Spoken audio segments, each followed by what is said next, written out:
a horrible and shocking thing is done. By J.C. Ryle, from Calvary. I know of no greater proof of man's depravity than the fact that thousands of so-called professing Christians see nothing lovely in the cross. Well may our hearts be called stony. Well may the eyes of our mind be called blind. Well may our whole nature be called diseased. Well may we all be called dead in sin when the cross of Christ is heard of and yet neglected.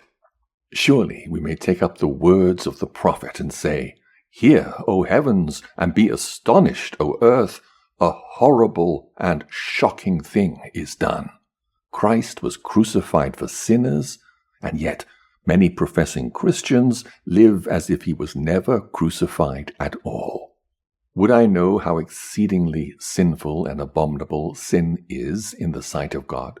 Shall I turn to the history of the flood and read how sin drowned the world? Shall I ponder what sin brought on Sodom and Gomorrah? No, I can find a clearer proof still. I look at what happened on Calvary. There I see that sin is so black and damnable that nothing but the blood of God's own Son can wash it away. There I see that sin has so separated me from my holy Maker that all the angels in heaven could never have made peace between us. Nothing could reconcile us short of the death of Christ. Ah, if I listened to the wretched talk of proud men, I might sometimes imagine sin was not so very sinful. But I cannot think little of sin when I look at Calvary. I find no balm for a sore conscience and a troubled heart like the sight of Jesus dying for me on the accursed tree. There I see that a full payment has been made for all my enormous debts.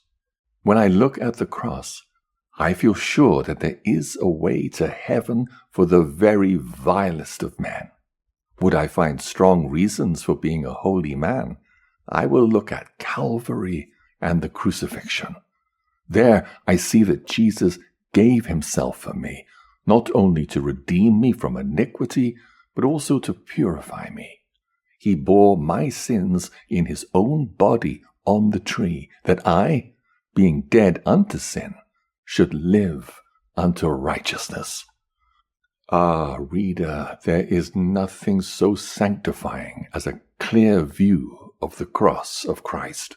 It crucifies the world unto us, and us unto the world.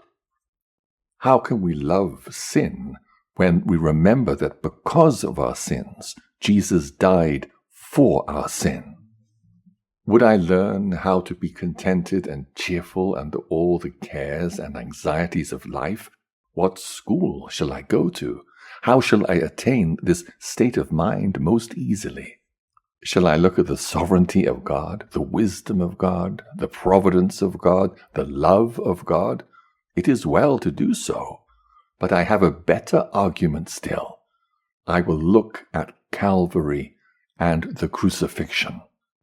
I feel that he who did not spare his only begotten Son, but delivered him up to die for me, will surely with him give me all things that I really need.